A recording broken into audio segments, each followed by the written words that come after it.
கல்யாணம்னா கட் அவுட்ன்ற பேர்ல விளம்பரம், காதல் பிரேக்கப்னா ஸ்டேட்டஸ்ன்ற பேர்ல விளம்பரம், நாட்டுக்கு ஒரு பிரச்சனைன்னா ஹேஷ்டேக்கை போட்டு ஒரு விளம்பரம், ஆக்சிடென்ட் ஆகி கடந்தா கூட வீடியோ எடுத்து ஒரு லைக் கேட்டு விளம்பரம்.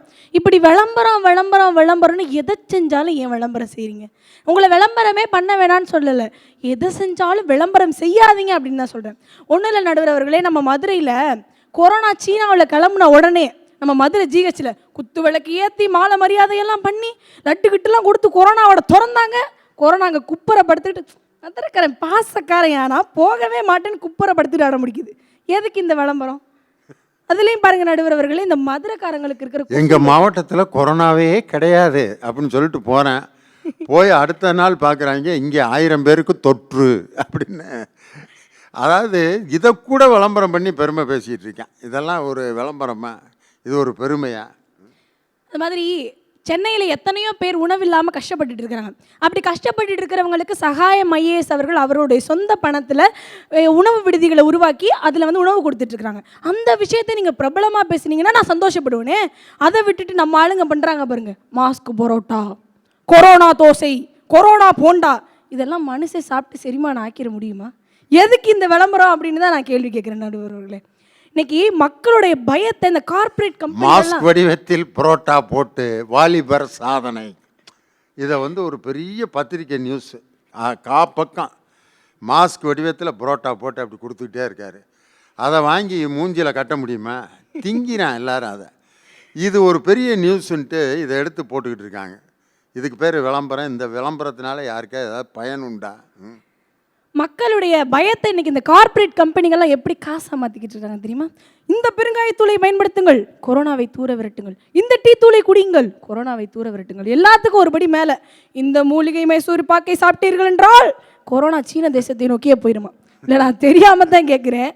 ஆட்டோ கண்ணாடியை திருப்பினா எப்படி நடுவரவர்களே ஆட்டோ ஓடும்? லாஜிக்கே இல்லாமல் விளம்பரம் கொடுத்துக்கிட்டு இருக்கிறாங்க. ரமேஷ்குமார் சர்மா அப்படின்ற ஒருத்தர் டெல்லியில் பாலத்துக்கு அடியில் கஷ்டப்படுற ஏழைங்களுக்கெல்லாம் பாடம் நடத்திட்டு இருக்கிறாரு. அவரை பற்றி பிரபலமாக பேசுங்களே, சந்தோஷப்பட்டுட்டு போகிறோம். அதை விட்டுட்டு வீட்டில் விளக்கேற்றுறதுக்கு இடமே இல்லாத மாதிரி ஒரு பொம்பளை பிள்ளை தோள்பட்டையில் மெழுகுவத்தியை கொளுத்தி வச்சிருக்கு. அதை இந்த பசங்கள்லாம் மாங்கு மாங்கு மாங்குன்னு ட்ரோல் பண்ணிக்கிட்டு இருக்கிறாங்க. எதுக்கு இந்த விளம்பரம்? இந்த உலகத்தில் 2 விதமான மக்கள் தாங்க. ஒன்று கஷ்டப்பட்டு உழைச்சி பிரபலமாகறவங்க, இன்னொன்று இந்த பிரபலமானவங்களை பற்றி தப்பு தப்பாக பேசி பிரபலமாயிடலாம் அப்படின்னு நினச்சிக்கிட்டு இருக்கிறவங்க. அப்படி 2வது கேட்டகரியில் இருக்கிற அந்த ஆட்களுக்கு நீங்கள் ஏன் கொடி பிடிக்கிறீங்க? இதுதான் என்னுடைய கேள்வியாக இருக்குது நடுவர் அவர்களே. ஒன்றும் இல்லை நடுவர் அவர்களே, உங்களை மாதிரி ஒரு நல்ல கருத்துக்களை நகைச்சுவையோடு சொல்லக்கூடிய உங்களுடைய பேச்சை அப்படி பிரபலப்படுத்தினாங்க அப்படின்னா மக்களுக்கு செவிக்கும் விருந்து கொடுத்து அவங்களோட அறிவு பசிக்கும் தீனி போட்ட மாதிரி இருக்கும். அதை செய்ய வேணாம் நான் சொல்லலையே. இதுலேயும் பாருங்கள், இன்றைக்கி இருக்கக்கூடிய சில ஊடகங்கள் என்ன பண்ணுது, பிரேக்கிங் நியூஸ், டிஆர்பி எகிறணும் அப்படின்றதுக்காண்டி கொரோனா கொரோனா கொரோனா எங்கே பார்த்தாலும் கொரோனா. கொரோனாவுக்கு மருந்து கண்டுபிடிக்கிறதுக்கு முன்னாடி கொரோனாவுக்கான மருந்து எது? டாக்டர்கள் கொடுக்கக்கூடிய நம்பிக்கை தான். அந்த நம்பிக்கையை கொடுக்குறாங்களா? மும்பையில் ஒரு டாக்டர் கொரோனா பேஷண்ட்ஸ்க்கு டான்ஸ் ஆடிக்கிட்டே ட்ரீட்மெண்ட் பார்த்தாரு. அவரை பற்றி பிரபலமாக பேசியிருக்கலாமே, அதை பண்ணலை. என்ன தெரியுமா பண்ணாங்க? கொரோனாவால் இறந்த ஒருத்தரை புதைக்கிறாங்க, புல்டோசரை நோண்டி அதை அவர் தள்ளி விடுறாங்க. தள்ளி விடும்பொழுது அந்த மனுஷன் தலைகீழாக போய் விழுறாரு. விழுந்த அந்த சவத்தை அப்படியே மண்ணை போட்டு மூடுறாங்க. அந்த வீடியோவை வைரல் ஆக்குறாங்க. அதை பார்த்து இறந்து போனவங்க எத்தனை பேர் இருக்கிறாங்க தெரியுமா? உண்மையிலே ஒரு விஷயத்த சொல்லணும்னா, என்னை தூக்கி வளர்த்த என்னோட சித்தப்பா, நான் பேசி பழகணும்னு எனக்கு மைக்கு வாங்கி கொடுத்த மனுஷனுக்கு இறுதிச் சடங்கு கூட செய்ய முடியாமல் போச்சு. எல்லாரும் சொன்னாங்க அவர் கொரோனாவால் இறந்து போயிட்டார் அப்படின்னு சொல்லிட்டு. நான் சொல்கிறேன், கொரோனாவை விட கொடிய நோயான பயம் அப்படின்ற ஒரு நோயால் தான் என் சித்தப்பா இறந்து போனார். உண்மையிலே நடுவர் அவர்களே, இந்த ஊரடங்கு காலத்தில் சில ஊடகங்களுக்கும் ஒரு ஊரடங்கு பிறப்பிக்கப்பட்டிருந்திருந்தால் பல உள்ளங்கள் உடைந்து போகாமல் இருந்திருக்கும். இப்படி எப்போவுமே நெகட்டிவாகவே பேசி நெகட்டிவாகவே திங்க் பண்ணி நெகட்டிவான தாட்ஸை ஏன் மக்கள்கிட்ட திணிச்சுக்கிட்டு இருக்கீங்க?